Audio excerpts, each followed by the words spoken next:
எதுக்கு பண்ண போறாருன்னா அவர் சேர்த்து வச்ச சொத்து எதுக்கு மக்களுக்கு செய்யறதுக்காக தான் அவர் அந்த ஆட்சிக்கு வந்திருக்காரு.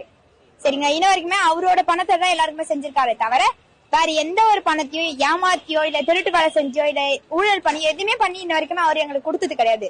அவர் கஷ்டப்பட்டு பிலிம்ல சம்பாரிச்ச சம்பாத்தியத்தை மட்டும்தான் இப்ப எங்களுக்காக செய்யறாரு. விஜய் பண்ற எல்லாமே அவருடைய சொந்த பணம். ஆமா, சொந்த பணம் தான். இப்ப எப்படின்னா 100 நாள் ஒரு நாள் கஜானா ஃபில் பண்ண முடியும்? கரெக்டா தப்பா? 100 நாள் யாராலையும் காஜானா ஃபில் பண்ண முடியாது.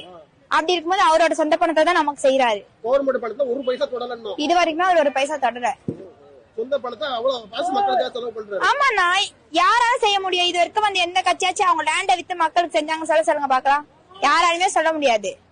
இதுக்கு முன்னாடி அந்த ஸ்டாலினும் சரி, அதுக்கு முன்னாடி இந்த ஜெயலலிதாவும் சரி, மக்களோட பணத்தை தான் மக்களுக்கு செஞ்சாங்க. யாரும் அவங்க சொந்த காசை செய்யல. என்ன சிஸ்டர் செஞ்சாரு? லேண்ட வித்துதோ மகளிர் உரிமை தொகை 1000 ரூபாய் கொடுத்திருக்காரு. அப்புறம் பெண்களுக்கு சிறப்பு பாதுகாப்பு படை அதை செஞ்சிருக்காரு. அதை தாண்டி இப்ப போலீஸ்க்கு புதுசா ஒரு வண்டி விட்டுருக்காரு. அது போக 3 சிலிண்டர் கொடுக்கிறாரு. இதெல்லாம் எப்படி பண்ண முடியும்? அவர் தேர்தல் வாக்குறுதியில என்னுடைய சொந்த பணமே வெறும் 700 கோடி தான் காட்டினாரு. ஆமாண்ணா, ஒரே ஒரு திட்டத்துக்கு கூட அந்த 700 கோடி பத்தாது. அப்படி இருக்கும்போது நீங்க எப்படிமா அவர் சொந்த பணத்தை நீங்க செலவு பண்றான்னு சொல்லுவீங்க? ஏன்னா 700 கோடி சொல்றாரு.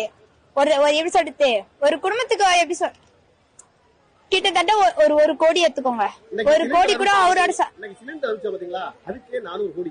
சரிண்ணா, தாய்மாமன் தங்கம் முதல்ல அனுப்பிச்சாரு பாத்தீங்களா, அதுக்கே 1000 கோடி. இப்படி இருக்கும்போது அவருக்கு இருக்கவே 700 கோடி. 700 கோடி 400 கோடி செலவு பண்றாரு. அவரோட சொந்த பணத்தை தான் 400 கோடி கூட செலவு பண்றாரு. எப்படிமா சொந்த பணம் செலவு பண்ணுவாரு? கொஞ்சம் எப்படி சொல்லலாம், கொஞ்சம் வரி பணமா இருக்கும்.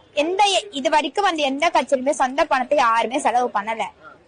அப்படி இருக்கும்போது அவர் செலவு பண்ணிருக்காரு. இடத்த வித்தோ இல்ல அவரோட இன்கம் வச்சோ எல்லாத்தையும் வச்சுதான் எங்களுக்கு செஞ்சிருக்காரு. இப்ப இடத்த விட்டு தளபதி உங்களுக்கு செஞ்ச எதனா ஒரு திட்டம் சொல்லுங்க. பெண்களுக்கு உரிமை தொகை கொடுத்திருக்காரு 1000 ரூபாய். அது போதாதா?